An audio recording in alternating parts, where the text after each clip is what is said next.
Yes, yes, yes! And I'm calling it the Nonary Game! Appendix Audition! Bang, bang, bang, bang, bang. Alright. They lock each other out. They work together. We work together. Ta-da! One more round. In fact, depending on the teams, almost everybody could get out after next round. Please check. Yeah, check your bracelets. Everybody bracelets, bracelets, bracelets. So you chose Ally, huh? Yeah, Quirk is sick, a kid, and unable to vote. Couldn't bring myself to betray someone like that. Thank you. No need to thank me. I only did what anyone would have.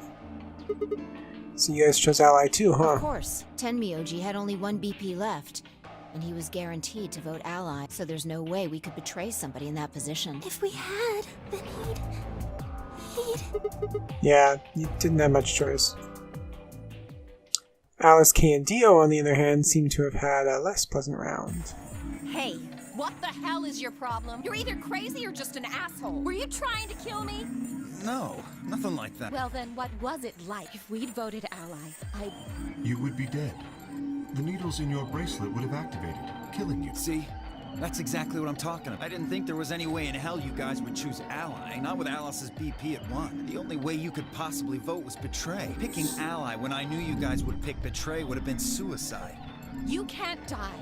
You've got 6 BP. Well, maybe not immediately, no, but I would have been signing my own death warrant. Heck, not just mine. Everyone except Kay. What? Didn't you think it through? Your vote was always gonna be Betray. Let's say I was a raving lunatic and picked Ally. What would happen to Kay's BP? 6 plus 3 would make 9. See?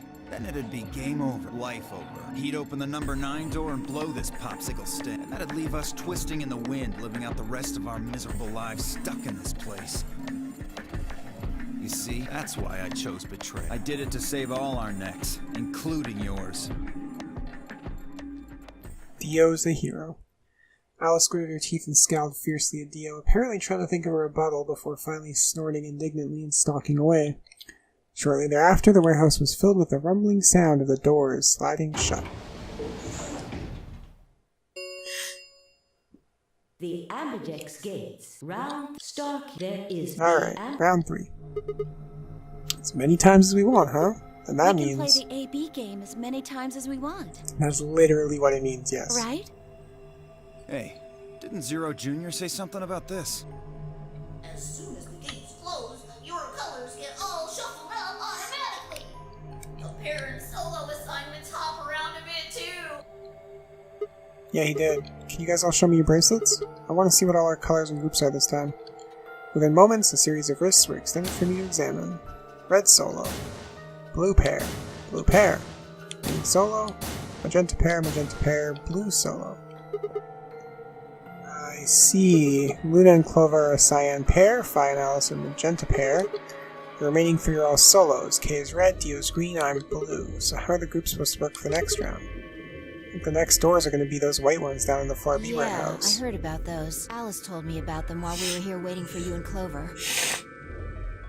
I think I've got them figured out. Yeah, so lay it out for us. Master Color Lady, how are the groups going to shake out this time? I nodded and began to explain. Option A. Tenmyoji and Quark pair up with me to open one door. Fi and Alice pair with Dio to open another door. Luna and Clover pair up with Kay to open the last one. Oh? Is there only one option? Yes. No other combinations would be able to open the secondary doors. Admittedly, Tenmyoji and Quark aren't here for us to check, but I'm sure they're the yellow pair. If they weren't, then Sigma would be stuck without anybody he could pair up with. Oh god, I never thought I'd have to put up with Dio again. Well, you just didn't think hard enough then. Sooner or later, everybody puts up with Dio. Wait. That's pretty good.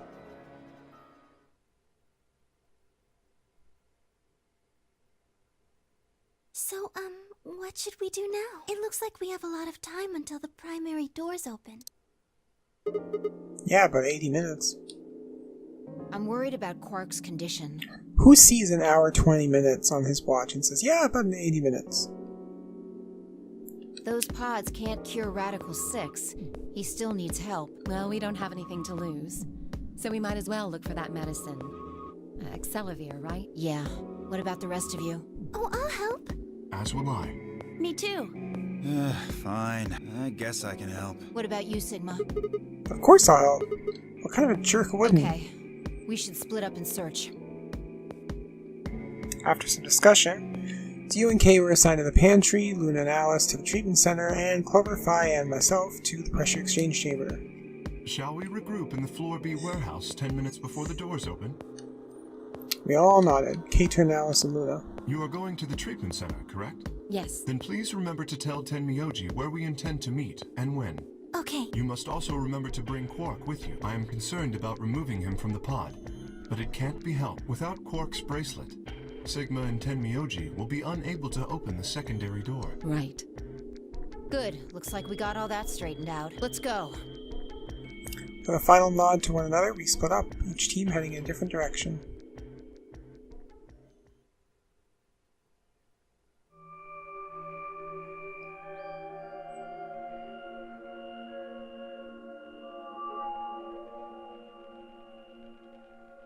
I remember the PEC. No, this is the prep room. There are 2 levels. The actual pressure exchange chamber is downstairs. How do you know that? Alice told me. She was one of the people who investigated this room. Did you talk to her when you were waiting for us back in the warehouse? Yeah. Well, let's head downstairs Good then. idea.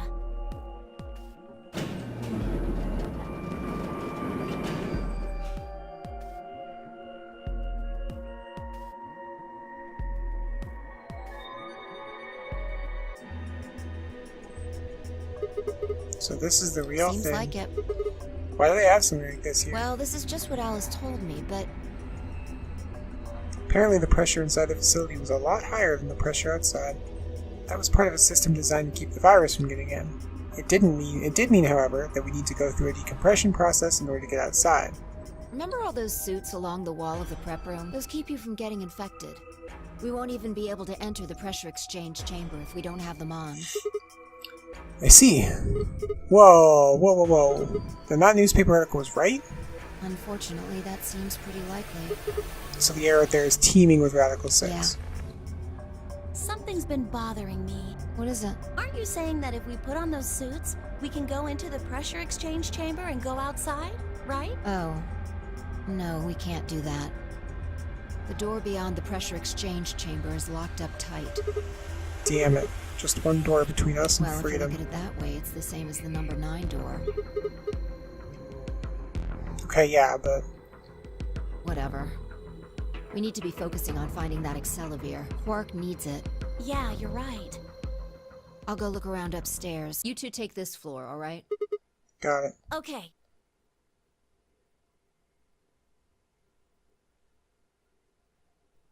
We looked everywhere we could think of, but turned up nothing. Eventually, I couldn't keep my mouth shut any longer. Hey, what do you think the deal is with this stuff about the world being infested with some crazy virus? Pandemic seems like it would make the news, but I don't remember hearing anything. Wait a minute. You mentioned it, didn't you? Back when Dio was asking questions? We were in the infirmary. It was right after Quark lost it. Have any of you guys heard anything about any sort of viral pandemic? Well, no, but... And then Alice said, I have heard rumors about a virus being used as a bioweapon. So what's the rumor she was talking about? I got the feeling you and Alice were talking about the same thing. Clover, what do you know? What are you and Alice anyway? I heard you guys belong to some sort of organization, but what is it? Clover was quiet for a long time. She bit her thumbnail and looked down at the floor. Then finally she lifted her head and met my eyes. Fine. I think I can trust you. Just don't tell Alice, okay? Alright. Promise? Promise. Clover nodded and began to talk. I listened with rapt attention at a complete loss for words.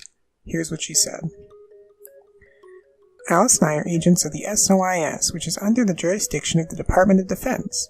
SOIS stands for Special Office of Internal Security, and we're an elite intelligence division that investigates potentially disruptive or dangerous elements, such as domestic or foreign terrorists, radical political splinter groups, and religious organizations with extreme agendas that could pose a threat to the state of citizenry. Our existence hasn't been made public, so there are only a few people who even know we exist. You're probably wondering how I even got involved with something like that, huh? Well, it started when I met Alice. I told you that I played the Nonary game twice before, right? Well, this was after the second time, so about a year ago. We just escaped, and we were all stuffed into this SUV barreling across the desert. I was driving, and that's when I saw her. Alice. She was standing next to the road with her thumb out. She was already working for the SOIS, and she'd been on her way to the building we'd been trapped in as part of her investigation. But on the way there, her car had broken down. We offered to give her a ride, of course.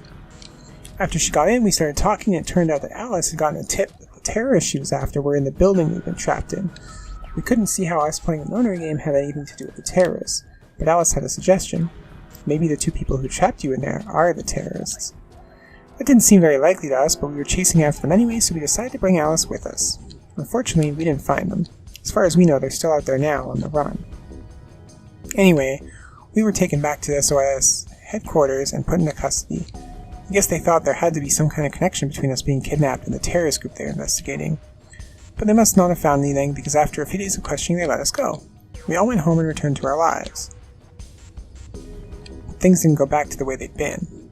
My mom got real worried about me and my brother since we gotten kidnapped twice now, so she hired bodyguards for us.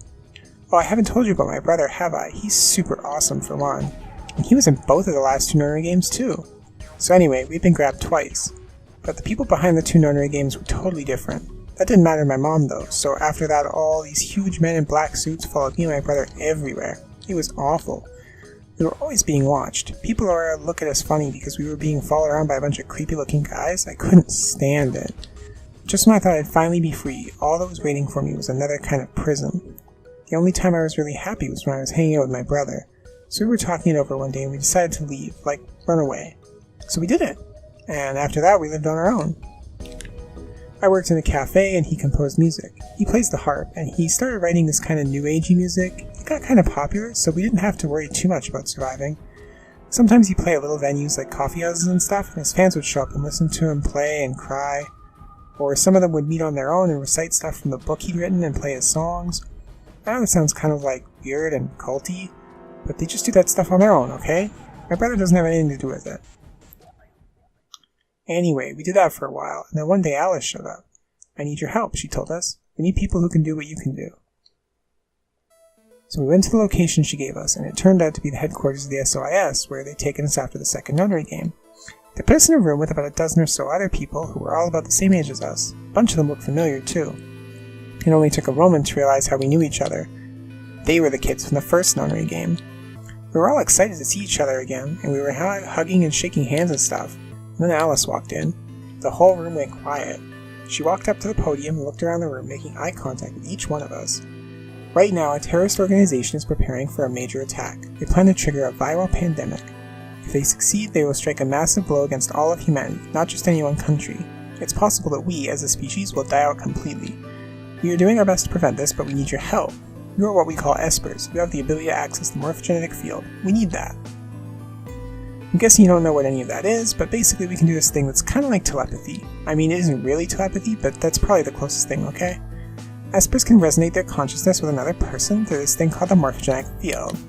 The purpose of the first Nonary game was to research that ability, so they kidnap kids who had the potential to do it and throw them into the game. I went almost full OP Space Princess there. I think that's good Clover. Alice had gathered up all the kids from that experiment. Well, I mean, it had been 9 years since that happened, so we weren't really kids anymore. Anyway, everybody she brought in was an Esper. That included me and my brother, of course. I bet you think I'm just making this all up, huh? I don't blame you. It's pretty crazy. I mean, I was even starting to forget I could do that stuff. So when I heard Alice's story, I was like, screw that. I was trying to move on with my life, and now some shitty government creeps want me to use some weird ability I had for them? No way. I wasn't even sure I could do it anymore. Some of the others felt differently though, and they told Alice they'd do it. It was a job after all, and most people wouldn't turn down a salary like that. Oh right, I forgot to tell you, she told us how much they pay us if we helped. It was a lot. More wealth than you can imagine. But I was still totally against doing it. My brother told me he'd go along with whatever I decided, so I decided we were leaving. A couple days passed, and then Alice showed up at our apartment. She didn't waste time. The people behind the first Nonary game might have been part of the terrorist organization Alice and the SOIS were after.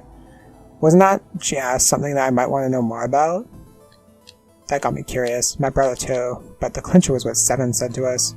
He was one of the guys that got abducted with us for the second Nonary game. She called him on her phone right then and there and handed it to us. You guys are the only people who can do this. We don't know where Junpei is. He's gone off to travel the world looking for Akane. I haven't been able to get a hold of him. Please, just do me a favor and help Alice out. Junpei, like Seven, another participant from the second Nonary game. Akane, one of the people behind the second Nonary game. Seven was a Japanese policeman, which was probably how Alice got in touch with him. Anyway, that did it. My brother and I agreed to join the SOIS. For the next couple months, all we did was train. Half of the time it was general knowledge and technical skills that an SOIS needed, and the other half was learning to strengthen our Esper abilities. They actually known about Espers for quite a while, and had a lot of techniques that helped us get better and stronger. It's turning, like, British now.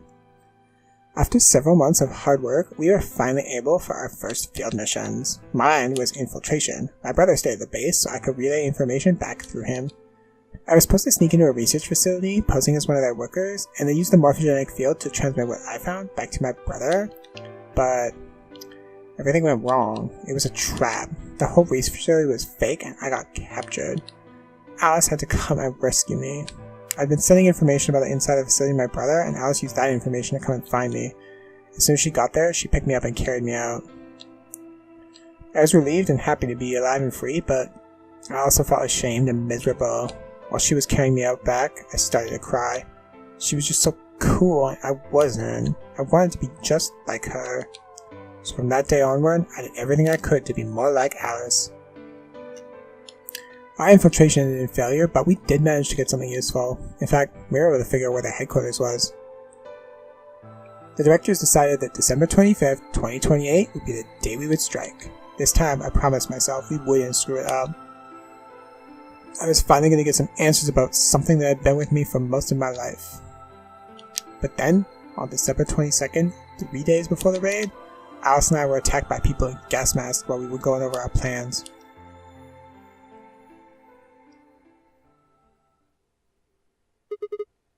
And when you woke up, you were in the warehouse. Yeah. All that talking seemed to have tired Clover out. She sighed and her long hair swayed as she moved. Hey, I've got a few questions. What are they? Well, first off, your, powers, I guess? I'm guessing you can't use them right now? I'm not really sure why. I've been sending my brother messages ever since I woke up, but... No response. Yeah, if there was another Esper here, they could make me stronger. But that's just wishful thinking. Unless the other Espers are stronger than you. Wait. What? Well, if there's someone else who's stronger than me, then they kind of absorb my powers. Maybe... No, never mind. That's probably not it. Right, whatever. I have some other questions, so moving on. I think I understand what Alice is talking about now. They were trying to spread that virus, right? Yeah. Okay, so who are they? I can't tell you that. What? Why not? You told me all that other stuff, but this is too much? Well, Alice would be... I already told you I wouldn't tell her. Fine, let me rephrase. When are they going to do it? Well, if we knew that, we wouldn't have gone to all that trouble. So you don't know? No, all we know is soon. But that could mean just about anything. It could be next week or next month or even next year. Or it could have happened already. Wait, you mean they might have already released the virus? Wouldn't that make the most sense? Like, how about this room? Or that newspaper article? And the 3 people who were put in cold sleep. Are you saying you, me, and Alice were frozen and the pandemic happened while we were on ice? Wait, no, that doesn't make any sense. Nobody else has heard of Radical 6 either. Maybe they're lying. Really, all 6 of them. If Kay really does have memory loss, then it's only 5. Quark is out too. So you're saying Tenmyoji, Dio, Phi, and Luna are all lying. I guess they're a little suspicious. Right? And what's their For motive? lying? How would I know? Then what's the motive for a terrorist organization to start a I pandemic? heard it was something about purifying the unclean? Purifying the unclean. Oh, unclean, unclean, unclean, unclean. Whoa, what? What are you doing? Shut up. Just hold on a minute. I'm this close to remembering. Unclean, clean, een. She leapt up, suddenly excited. Neostigmine. Neo what? Did you forget it already? I'm talking about this stuff. As she spoke, she pulled something out of her pocket. It was the injection gun, complete with a vial of medication. Oh, right, I remember that. It was in the safe in the treatment center, right? Yeah. I didn't have any idea what it was, though, so I gave it to you. Exactly. You saying you've heard about this neostigmine stuff before? Yeah, that's what I'm saying. I just remembered.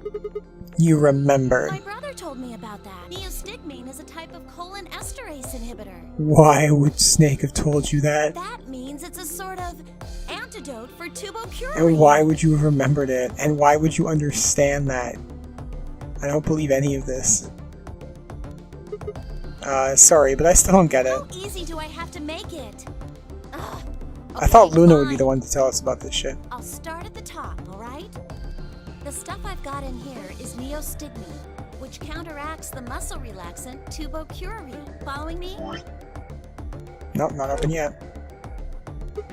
Tubercurin is the poison in our bracelets, right? Right. It's the second thing we get injected with if we're penalized. First, is this over real? Which puts you to sleep.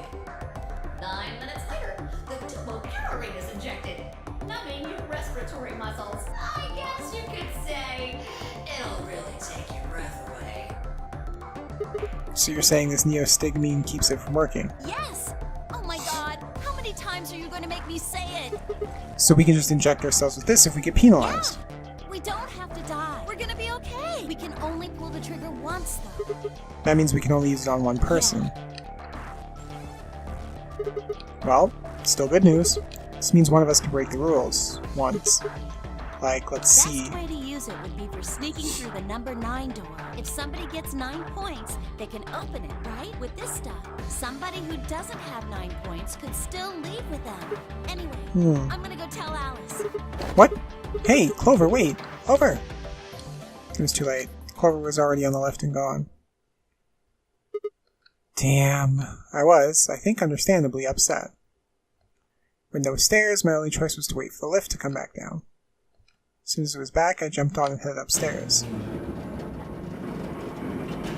Wouldn't Fi have questioned why Clover came up alone? Fi, where did Clover go?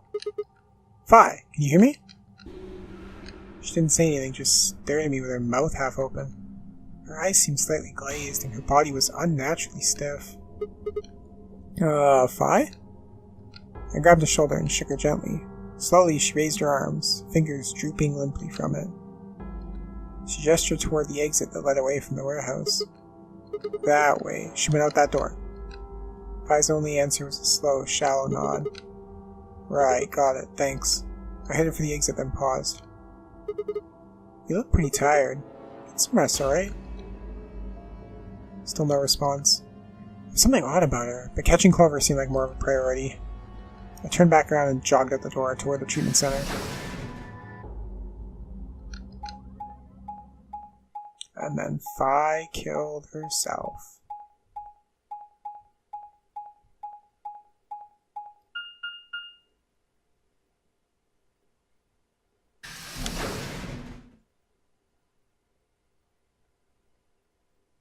This is why nobody should be allowed to make out with Quark. Every timeline, Alice has made out with Quark, and then she kills herself. Now Fi made out with Quark, and now she's gonna kill herself. Gotta go all the way back to the beginning and establish a nobody make out with Quark rule. Huh? This is weird. Where is everybody? I'd assumed Alice would be in the treatment center, so Clover would have gone there to find her, but the room was empty. Luna and Tenmyoji were gone too. They left Quark, and the reader on his pod said his vital signs were still normal. As far as I could tell, he was still asleep. Fine, guess it's time to go look somewhere else. I made my way to the treatment center.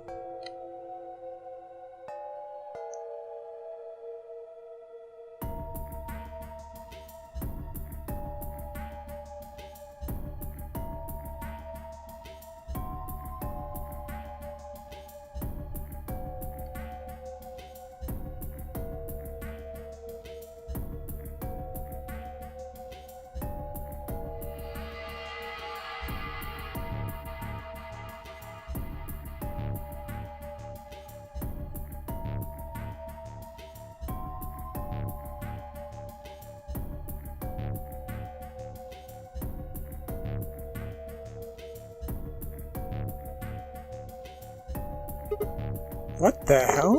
What is going on here? I can't find anybody. Every single room is empty. Wait. There's still one place I haven't checked. The infirmary.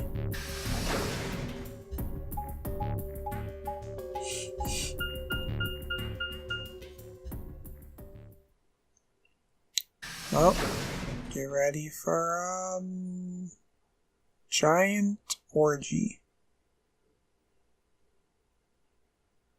Orgy? Nope. I ran into the room and stopped short. I might as well have run into a brick wall. My chest tightened so much I could barely breathe. No, what happened? I felt my whole body convulse, whether from terror or nausea I couldn't tell. My legs went limp and I crumpled to the floor. Something sticky pressed against the palm of my hand and I looked down to see blood. A vast, warm pool of fresh blood stretching out across the room, lapping at my legs and hands. Why? This can't be real. How could...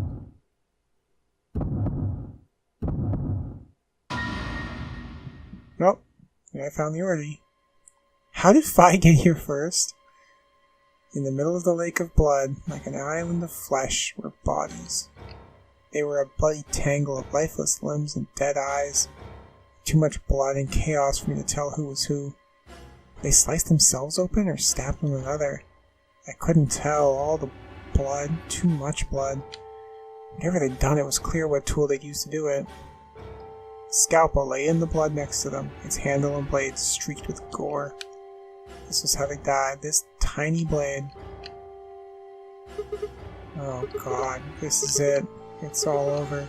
This is how it ends. That's right. I have to end it. This nightmare will finally be over. Time to wake up. My fingers scraped across the floor as I picked up the scalpel. I lifted it slowly, carefully to my neck as if someone were guiding my hand with theirs, and drew it across my throat. That's the dumbest bad end ever. Just all of a sudden, oh shit, everybody came down with Radical 6. Just everybody's Radical 6 popped all at once. That's the Clover end.